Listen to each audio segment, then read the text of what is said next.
नमस्कार। देश के सबसे विश्वसनीय, सबसे लोकप्रिय और नंबर 1 शो शंखनाद में स्वागत है आपका। साथ आपके मैं हूं अर्पिता आर्या। 340 दिन, जी हां, इतने ही दिन बचे हैं लोकसभा चुनाव की रणभेरी बजने में और पूरे 400 दिन तक हम चुनाव की हर खबर दिखाते रहेंगे। तो चुनावी शंखनाद की शुरुआत आज उस खबर से जिसने भारतीय राजनीति में महाभारत मचा रखी है। महिलाओं के यौन शोषण वाले बयान पर आज दिल्ली पुलिस राहुल गांधी से पूछताछ के लिए उनके घर पहुंची तो हड़कंप मच गया। इस मामले में अभी की बड़ी खबर यह है कि राहुल गांधी ने दिल्ली पुलिस को एक मेल भेजा है। सूत्र ये बता रहे हैं कि राहुल ने 4 पेज में अपना जवाब दिया है। हालांकि जब पुलिस की टीम वहां पहुंची थी, उन्होंने कहा था कि कुछ वक्त यानी 8 से 10 दिन में वो अपना जवाब दे देंगे। लेकिन अब जानकारी ये है कि राहुल गांधी ने दिल्ली पुलिस को एक ईमेल भेजा और इस ईमेल में उन्होंने अपने जवाब दिए हैं। जो सवाल दिल्ली पुलिस उनसे करना चाह रही थी, उस बयान को लेकर, जो बयान उन्होंने 30 जनवरी को दिया था। 30 जनवरी को श्रीनगर में उन्होंने महिलाओं के उत्पीड़न, बलात्कार की बात कही थी। उन्होंने कहा था कि जब वो भारत जोड़ो यात्रा में थे तो कई महिलाएं उन्हें मिली जिन्होंने इस बात का जिक्र किया और कहा पुलिस को मत बताना। इसीलिए पुलिस ने 16 मार्च को एक नोटिस दिया, जिस पर जवाब न देने के बाद आज राहुल गांधी के घर पुलिस की टीम पहुंची थी।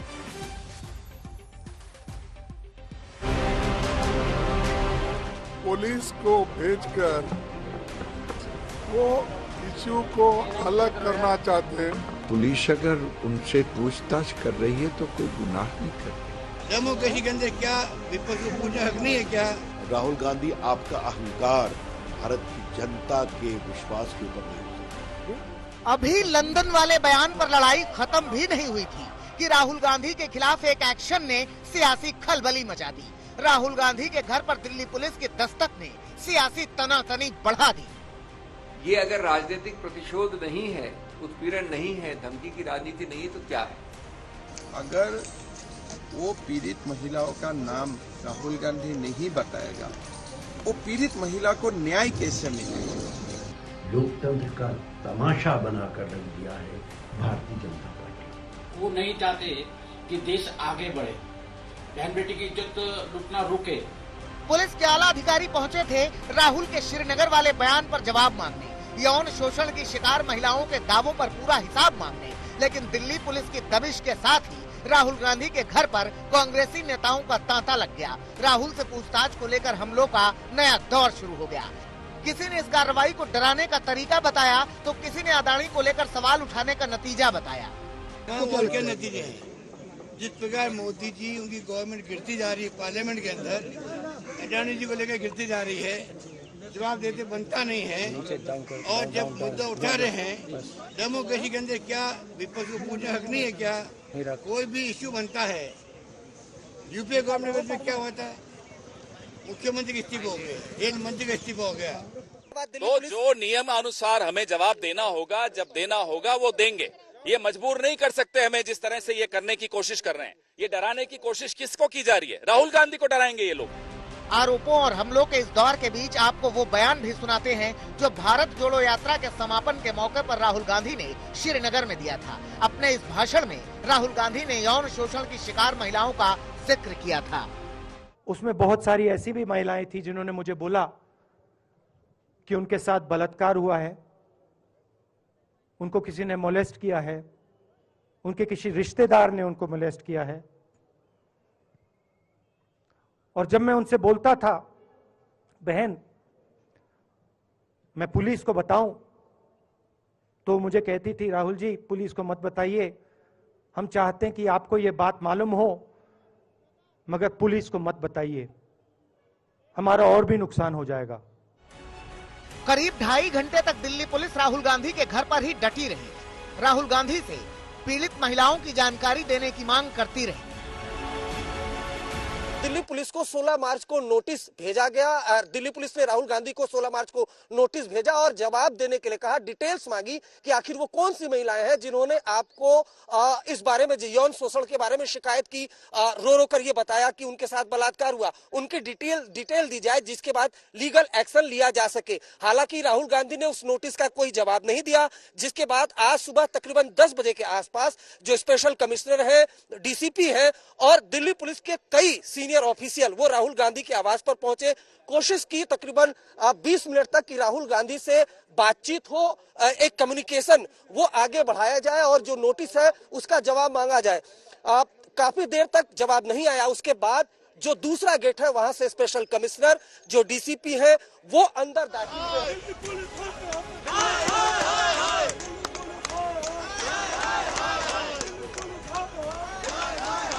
कांग्रेसी नेताओं के विरोध और कार्यकर्ताओं के हंगामे के बीच दिल्ली पुलिस के अधिकारी राहुल के घर से बाहर आए, राहुल की ओर से और समय मांगने की जानकारी दी, महिलाओं की सुरक्षा के लिए ये पूछताछ जरूरी होने की बात कही। दिल्ली पुलिस की टीम की जो मीटिंग है वो ऑनरेबल एमपी राहुल गांधी जी से हो गई है और उन्होंने हमारा कुछ डिस्कशन हुआ है और उन्होंने जो इन्फॉर्मेशन हमने मांगी है वो इन्फॉर्मेशन हमें देंगे। उन्होंने कहा कि उनको कुछ समय लगेगा और जैसे ही वो तैयार हो जाता है वो हमें देंगे। इसके अलावा हमने एक उनको रिटन में नोटिस दिया है, नोटिस उनके ऑफिस में एक्सेप्ट कर लिया है और वो हमें उसका जवाब देंगे। उसके बाद फिर आगे कार्रवाई होगी, अगर पूछताछ की जरूरत होगी तो पूछताछ की जाएगी। पुलिस के अधिकारी तो राहुल गांधी के घर से लौट गए, लेकिन इस एक्शन पर हंगामा इतनी जल्दी थमने वाला नहीं। अगर महिलाओं को लेकर राहुल जी थोड़े से भी गंभीर हैं तो उनको जानकारी देनी चाहिए और एक सांसद के नाते तो उनकी बड़ी जिम्मेदारी बनती है। क्या छिपा रहे हैं? क्या तब झूठ था या अब झूठ है? कांग्रेस ने प्रेस कॉन्फ्रेंस कर केंद्र सरकार पर हमला बोला तो बीजेपी ने राहुल गांधी के खिलाफ मोर्चा खोला। ये अगर राजनीतिक प्रतिशोध नहीं है, उत्पीड़न नहीं है, धमकी की राजनीति नहीं है तो क्या है? वरना आज तक मैं समझता हूँ 70 वर्ष 75 वर्ष में भारतवर्ष में इस प्रकार के बेहुदे प्रश्न किसी सरकार या किसी पुलिस फोर्स ने पूछे हैं, किसी अभियान, किसी लीडर से। कांग्रेस पार्टी को वोट नहीं मिलता तो रोते हैं जाके इंग्लैंड में कि भारत का लोकतंत्र खत्म हो गया। अगर देश की जनता नहीं वोट देती तो राहुल गांधी रोते क्यों है? राहुल गांधी आपका अहंकार भारत की जनता के विश्वास के ऊपर नहीं हो सकता। कांग्रेस बयान के 45 दिन बाद राहुल गांधी को नोटिस भेजे जाने को सियासी साजिश से जोड़ रही है। साफ है कि विदेश में बयान, अदानी पर घमासान के बीच संसद में संग्राम का एक और अध्याय जुड़ गया है, जिसका असर सोमवार को सदन में दिखाई देगा। राहुल गांधी के घर दिल्ली पुलिस को लेकर संसद में नया हंगामा होगा। दिल्ली से मौसमी सिंह और अरविंद ओझा के साथ आज तक ब्यूरो। जाहिर तौर पर राहुल गांधी से पूछताछ का मुद्दा कल संसद में संग्राम मचाएगा, क्योंकि कांग्रेस के नेताओं ने इसका ट्रेलर आज ही दिखा दिया। कांग्रेस सवाल कर रही है कि राहुल गांधी के बयान देने के इतने दिनों बाद दिल्ली पुलिस क्यों जागी। कांग्रेस आरोप लगा रही है कि केंद्र सरकार राहुल गांधी के खिलाफ साजिश रच रही है।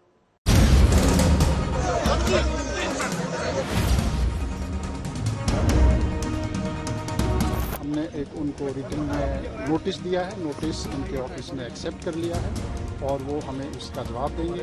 उसके बाद फिर आगे कार्रवाई होगी।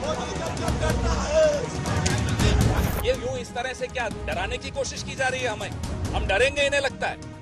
जब चाहे पुलिस भेज देंगे, जब चाहे सड़क रोक देंगे, जब चाहे हमारे नेता के घर के बाहर पुलिस का इतना बड़ा घेराबंदी हो जाएगी।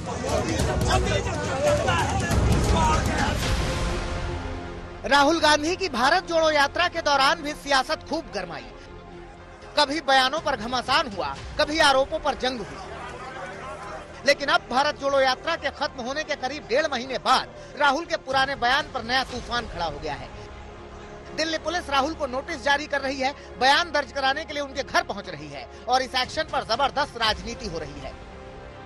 देखिए, इश्यू को डाइवर्ट करने के लिए, अदानी को बचाने के लिए वो इस तरीके के सवाल पूछ रहे हैं और पुलिस को भेजकर वो इश्यू को अलग करना चाहते हैं। लेकिन उन्होंने अदानी को कितनी भी कोशिश करे बचाने की, हम उनको सवाल पूछते रहेंगे और घेरते रहेंगे। बड़ी बात यह है कि राहुल गांधी के खिलाफ दिल्ली पुलिस का एक्शन तब हो रहा है जब विदेश में बयान को लेकर बीजेपी पहले से ही राहुल गांधी को घेर रही है। दिल्ली पुलिस मुर्दाबाद, मुर्दाबाद, मुर्दाबाद। संसद से सड़क तक राहुल गांधी पर हमला बोल रही है। देश के अंदर जो भी असामाजिक तत्व हैं, किसी प्रकार का कार्य कर रहे हैं, उसकी जानकारी पुलिस को देनी चाहिए, न्यायपालिका को देनी चाहिए और देश की अस्मिता अखंडता को बनाए रखने के लिए ये सब जरूरी है। लेकिन उनका इस चीज में कोई विश्वास नहीं है। वो नहीं चाहते कि देश आगे बढ़े, बहन बेटी की इज्जत लुटना रुके, आतंकवादी कटघरे के पीछे हो, क्योंकि उनका साथ आतंकवादियों से रहा है। दिल्ली पुलिस के सामने राहुल गांधी का बयान तो दर्ज नहीं हुआ, लेकिन सियासी बयानबाजी जरूर तेज हो गई। बीजेपी ने राहुल गांधी पर सीरियल अटैक किया। अगर वो पीड़ित महिलाओं का नाम राहुल गांधी नहीं बताएगा, वो पीड़ित महिला को न्याय कैसे मिलेगा? आप जाके बोला मैं मिलिटेंट को मिल के आया, तो आप जो मिलिटेंट का बारे में बोला है, जो आपका बीच में सरसा हुआ, आपको क्या पुलिस को बताना नहीं है? आपने कभी fundamental duties of a citizen in Indian constitution पढ़ा नहीं है? कभी आपने सीआरपीसी देखा नहीं है?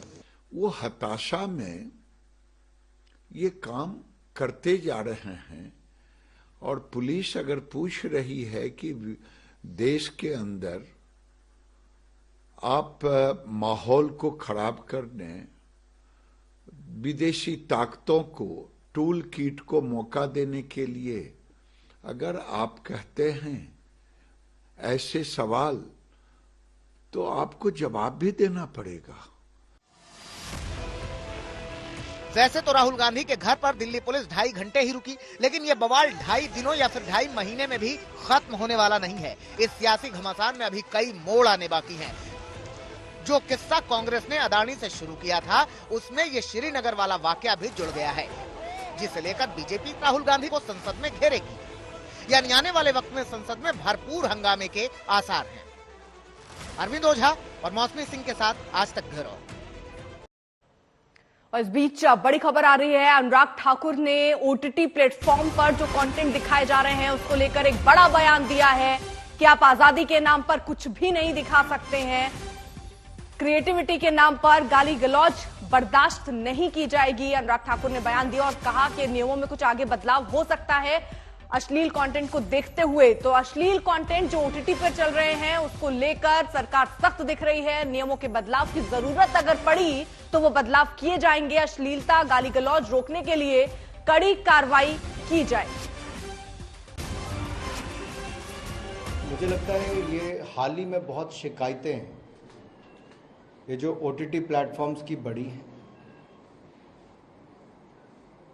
और कुछ अभी तक जो प्रक्रिया इसकी है वो ये है कि पहले लेवल पे प्रोड्यूसर को उन शिकायतों को दूर करना होता है। 90-92% शिकायतें वही अपने बदलाव करके दूर करते हैं। उसके बाद उनकी एसोसिएशन का लेवल पे आता है तो मैक्सिमम वहाँ पे होती है।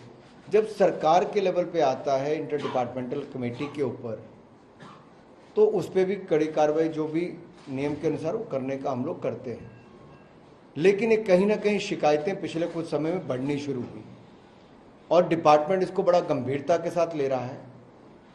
हम इसके ऊपर कुछ बदलाव भी करना पड़ेगा तो बड़ी गंभीरता के साथ सोचेंगे, क्योंकि आज़ादी दी थी क्रिएटिविटी के लिए, गाली गलौज के लिए, अश्लीलता के लिए नहीं। और जब एक सीमा को कोई पार करेगा तो क्रिएटिविटी के नाम पर गाली गलौज, असभ्यता ये स्वीकार नहीं हो सकती। राहुल गांधी का संसद वाला बयान हो या भारत जोड़ो यात्रा वाला बयान हो, दोनों बयानों पर 2024 के चुनावों में जमकर सियासत होगी। बीजेपी से अपना बड़ा मुद्दा जरूर बनाएगी, मगर 2024 विपक्षी गठबंधन का स्वरूप क्या होगा ये सवाल बना हुआ है, क्योंकि एक तरफ कांग्रेस है जो बीजेपी को मात देने की रणनीति पर काम कर रही है, तो दूसरी ओर विपक्षी दल मिलकर गठबंधन की कोशिश कर रहे हैं। मगर हैरानी की बात यह है कि उन दलों के बीच कांग्रेस नहीं है। अखिलेश यादव ने ममता बनर्जी से मुलाकात के बाद साफ साफ कह दिया कि कांग्रेस खुद तय करे कि उसकी भूमिका क्या होगी।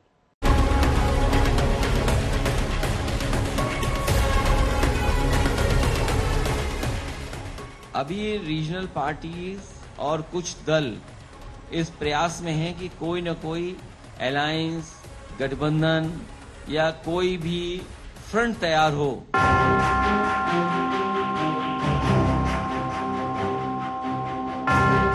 देखिए, अखिलेश यादव उत्तर प्रदेश में कोई स्कोप नहीं दिखाई पड़ रहा है।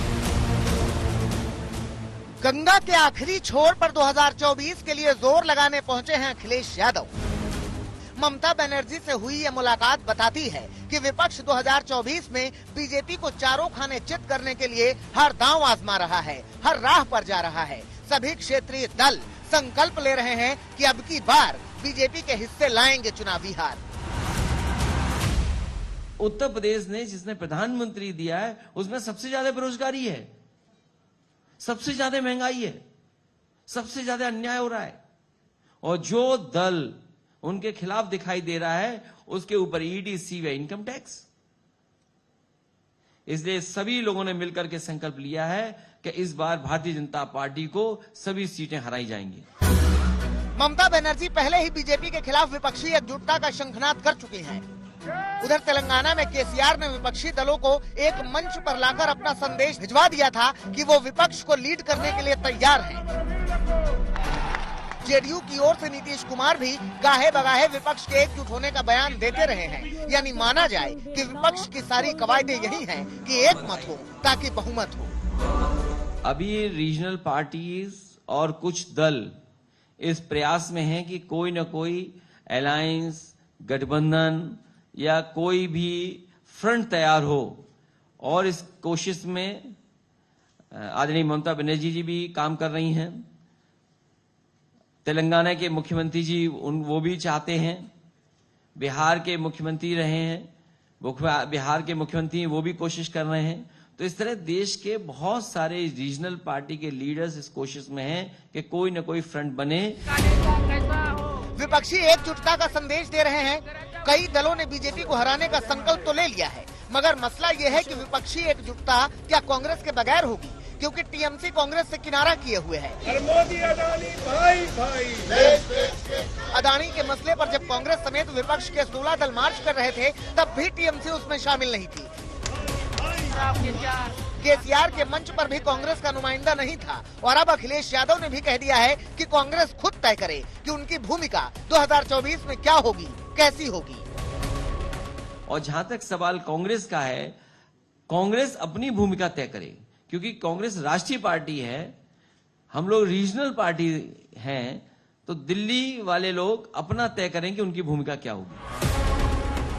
अखिलेश और ममता बनर्जी की मुलाकात और अखिलेश के बयान ने ये बता दिया है कि कांग्रेस फिलहाल विपक्षी एकता वाले धड़े में कहीं नहीं है, मगर कांग्रेस नेताओं को भरोसा है कि बगैर कांग्रेस के विपक्षी एकजुटता हो ही नहीं सकती, इसकी कल्पना भी नहीं हो सकती।